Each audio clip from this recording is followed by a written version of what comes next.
अलैकुम नाज़रीन, online reporters के साथ कमरज़मान भट्टी आपकी खिदमत में हाज़िर है। ज़मान पार्क में मैं मौजूद हूँ और इस वक्त उमर अयूब साहब हमारे साथ मौजूद हैं, उन्हीं से जानते हैं। उमर साहब, रैली एक मरतबा फिर मनसूख हो गई है। पहले एक हादसा हो गया, आज मनसूख हो गई। क्या वजूहात है, क्यों मनसूख की गई है? क्योंकि इजाज़त तो इतना बड़ा इशू शायद नहीं था। बिस्मिल्लाहिर्रहमानिर्रहीम। अच्छा, यहाँ पे ताज्जुब की ये बात है कि इधर से तकरीबन 400 गज के फासले पे मुस्लिम लीग काफ का फंक्शन हो रहा था, उसकी इजाज़त है। और यहाँ पे जो है इजाज़त नहीं मिल सकी। क्या हम लोग जो हैं वाघा बॉर्डर इधर है, कोई वो कोई और मुल्क है और ये कोई और मुल्क है। डर का हमारे पास कोई इलाज नहीं है। ये जो है पीटीआई के साय से भी डरते हैं, ये इमरान खान साहब के साय से डरते हैं, उसका हमारे पास कोई इलाज नहीं है। उनको मालूम है जिस वक्त इमरान खान साहब कॉल देते हैं तो लाखों लोग उमड़ के आ जाते हैं, और वो भी शॉर्ट नोटिस पे। और अभी तो ये हो गया है कि पुलिस अफसरान और इंतज़ामिया जो है वो इनके ऑर्डर्स, गैर कानूनी ऑर्डर्स जो है इनके हायर अप्स के, उससे मानने से इनकार कर दी है। आज भी एक ट्रांसफ़र हुई है, पुलिस वालों ने कहा जी हम लोग नहीं कर सकते हैं, लोगों पे हम लोग तशद्दुद नहीं कर सकते हैं, और ये चीज़ बढ़ेगी।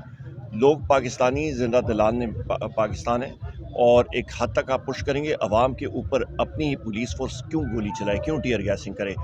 जो हमारा साथी शहीद हुआ है अली, एक बिल्कुल मासूम बच्चा हमारा, उसकी क्या वजह थी? गुंडागर्दी? क्या उसने क्या जुल्म किया था? उसने इमरान खान का नारा क्या लगाया था, इसलिए उसको शहीद किया गया? हम लोग तो ऐसे निज़ाम को नहीं मानते। हम लोग अपनी आवाज़ उठाएंगे, इंशाअल्लाह ताला पाकिस्तान तहरीक इंसाफ मुंतखब होगी, 3/4 मेजॉरिटी के साथ, अक्सरियत के साथ मुंतखब होगी।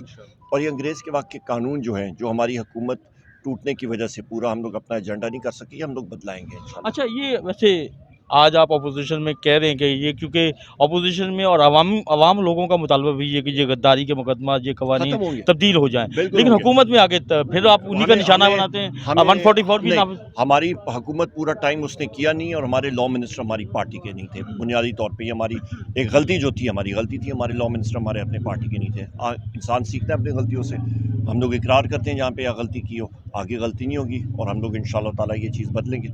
क्या ये जो गद्दारी के मुकदमात, 144 के नफाजात, ये आइंदा खत्म ये हो? बहुत सारी चीज़ें हैं।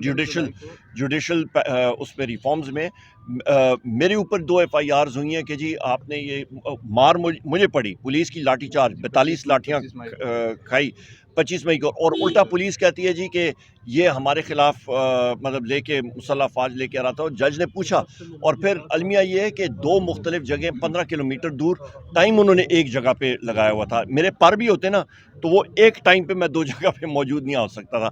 इसी तरह यहाँ पे साथी हमारा मतलब शहीद होता है, और ये लोग मतलब वो करते हैं कि जनाब अल्लाह भला करे, उल्टा मुकदमा आप पे। उल्टा नहीं, एक्सीडेंट में जो दुनिया को कोई शख्स मानता नहीं है, इनका भोंडा इल्ज़ाम, और उल्टा मुकदमा इमरान खान साहब पे और हम पे। मतलब ये बेवकूफ़ी की इंतहा, बेवकूफ़ी क्या, मेरा ख्याल है बदनीयती की इंतहा। अच्छा, अब रैली मनसूख होगी, अब दोबारा रैली नहीं निकालेंगे क्यों क्या? नहीं निकालेंगे? कब? बहुत जल्द, कल आ रही है इंशाल्लाह, कल आप देखेंगे। कल रैली होगी? भाई मेरे, आप ये देखें PSL मैच कहाँ पे हो रहा है, हमारी रैली किधर है, रूट वो मुख्तलिफ। कहते हैं कि इमरान खान को सिक्योरिटी हम फराहम नहीं कर सकते क्योंकि उनकी जान को खतरा है। ये आप भी कहते हैं कि जान को खतरा है। बुलेट प्रूफ गाड़ी में होंगे, जाएंगे इंशाल्लाह ताला, रैली होगी, बेहतरीन हमारा सारा सिलसिला होगा, हम लोग सब के सब जाएंगे। और मतलब अब ये इलेक्शन मुहिम जो है, खान साहब तो चलाएंगे तो सही ना, इलेक्शन मुहिम है, कब तक ये भागेंगे? इलेक्शन मुहिम हक है और वो भी करेंगे, और अब निज़ाम में तब्दीलियाँ लाएंगे। वो कवानीन जिसका हम बतौर अपोजिशन एहतजाज करते हैं, हुकूमत में आके उन कवानीन को, गद्दारी के मुकदमात, दफ़ा 144, ये ख़त्म करेंगे। उमर अयूब साहब के बड़े दावे।